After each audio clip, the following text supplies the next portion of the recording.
नमस्ते सबैजनाले आजको यस भिडियोमा हामीले NIC एसियामा iServe फिचरको युज गरेर एमाउन्ट डिपोजिट गर्न सिक्नेछौँ क्यास डिपोजिटको लागि।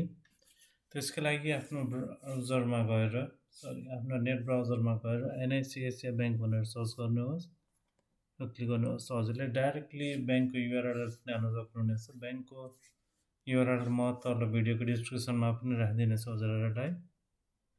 अब यो पेजबाट आएपछि iServeमा जानुहोस्। अब हामीले iServeको कुन फिचर युज गर्ने हो? हामीले अहिलेको लागि टेलर सर्भिस युज गर्दैछौँ डिपोजिटको लागि।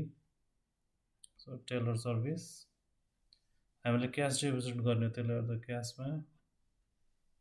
अब यहाँनिर आइसकेपछि हामीले कुन डेटमा गर्दैछौँ, माथि हाम्रो यहाँ डेट देखायो क्यालेन्डरमा भने हामीसँग यहाँ तल कुन ब्रान्चमा हामीले डिपोजिट गर्न गइरहेका छौँ।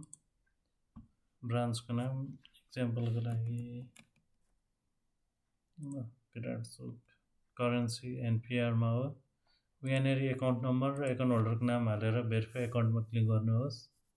नाम वा एकाउन्ट नम्बर म्याच भएन भने हजुरको पेज अगाडि जाने छैन। एकाउन्ट भेरिफाई भएपछि हजुरले अगाडि यो पेज देख्न सक्नुहुनेछ। यहाँ चाहिँ हजुरले अब नोटको डिनोमिनेसनहरू हाल्नुहोस्। जस्तै कि हजुरले 1000 रुपियाँको कतिवटा नोट हाल्दै हुनुहुन्छ। जस्तै कि एउटा छ भने 1। अब हजुरले 20 रुपियाँको कतिवटा नोट राख्दै हुनुहुन्छ। एमाउन्टहरू इन्टर गर्दै जानुहोस्।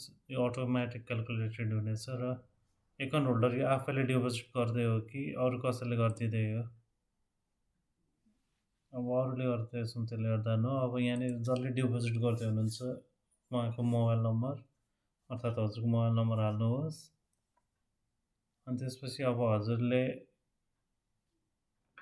हजुरको NIC एसियामा एकाउन्ट छ भने यसमा जानुहोस्, छैन भने नोमा गएर आफ्नो नाम हाल्नुहोस् र यहाँ भएको क्याप्चा टेक हालेर iServe टर्म्स एन्ड कन्डिसनमा क्लिक गर्नुहोस् र सबमिट गर्नुहोस् फर्मलाई।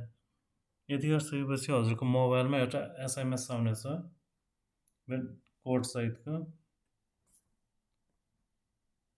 अनि त्यो कोडलाई सेभ गरेर राख्नु होला मेसेजलाई। र ब्याङ्कमा भोलि डिपोजिट गर्न चाहँदा स्लिपमा माथि हजुरले त्यो नम्बर लेख्नुपर्ने हुनेछ र काउन्टरमा एमाउन्ट र स्लिप दिनुपर्नेछ। Thank you.